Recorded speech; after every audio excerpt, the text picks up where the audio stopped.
All right, so this is the remaining 4,000 nickels of the 10,000 that I wanted to get through this last 2 days.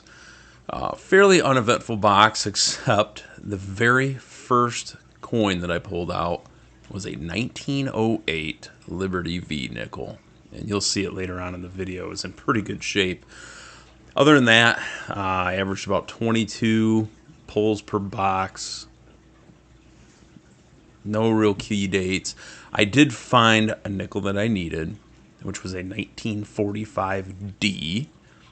And you'll see that later on in the video. So I have 2 complete pages now in this book. I've only got a handful of silvers left to find, and some of the very low mintage early ones from the 1938 and 1939 series. But overall, I'm doing some math. I don't know when I'm going to have time to do this again, unfortunately. Next time I do this, I'm thinking I'm going to go through 16,000 in a single sitting. That's 8 boxes. I'm averaging about 90 minutes per box. I've been keeping track of time. And that's at a comfortable pace, not something that's going to burn me out. So I should be able to do it all. 12 hours to go through them, maybe an hour to sort them out afterwards. So I'll do a video at some point like that in the future. I just don't know when.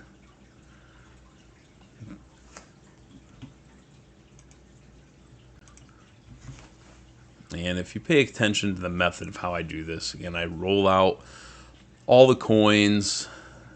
I know exactly how far I'm into everything. I go through them, I put them in that little pail, and I dump them in the empty boxes. It's just nice, neat, and orderly. One thing that helps to make this go a little bit faster is at this point, at stage of my collection, I'm only focusing on the 1938 through 1961s. So it's only through 1959. There's so many 1960s and 1961s. It's just a waste of time, and there's no purpose in keeping them. So I was going to continue with the time lapse through this. Unfortunately, one of my friends had a flat tire, so I had to stop a little early on right after sorting. You see me talking on the phone, and had to head out, go help him.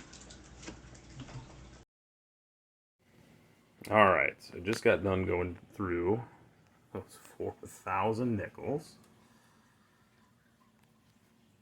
That's what we found. The very first find of the morning. It's the first one I've found now in 40,000 nickels. A 1908 Liberty V.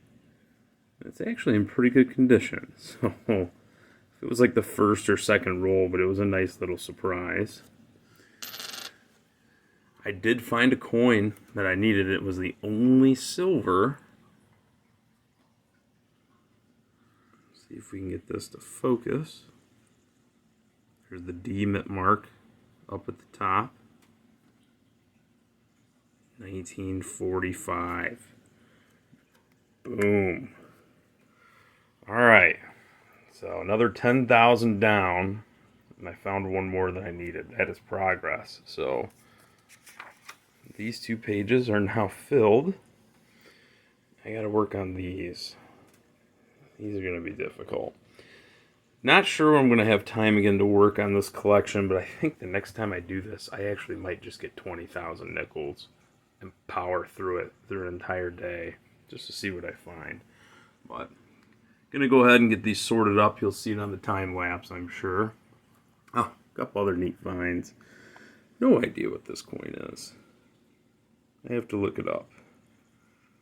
And it looks like the hole is intentional. It's supposed to be there, like it's a part of the coin design.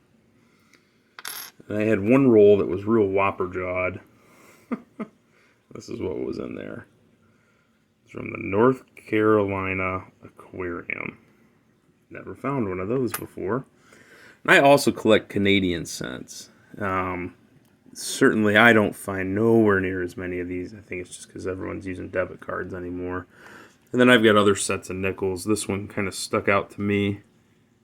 It's just a 1987D, but it looks dang near brand new. So we'll see if that's even a coin that I needed. Maybe a little upgrade. I know I already have it. So, anyway.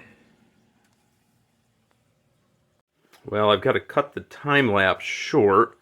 I'll show you a little breakdown about how I go through these. So, I've got a spreadsheet up here. It shows the types of nickels, how many I find. I still got to enter today's, which is 4,000. But this helps me keep track of everything that I have. And then these are all the nickels that I have found in this run so far. It's very handy, and it's neat to go back and look through. And then this has been a worthy investment. I got this for like $40 on Amazon. Occasionally you'll get these dates on these nickels that are just a little whopper jaw. This is a 1938 that's kind of beat up. But you can just slide it underneath here, confirm that's a 1938. There is no mint mark. Unfortunately, I still need a 1938S. So I'll sort through these. I just go by dates. So these are all 1940s, 1941s, 42s, and so on.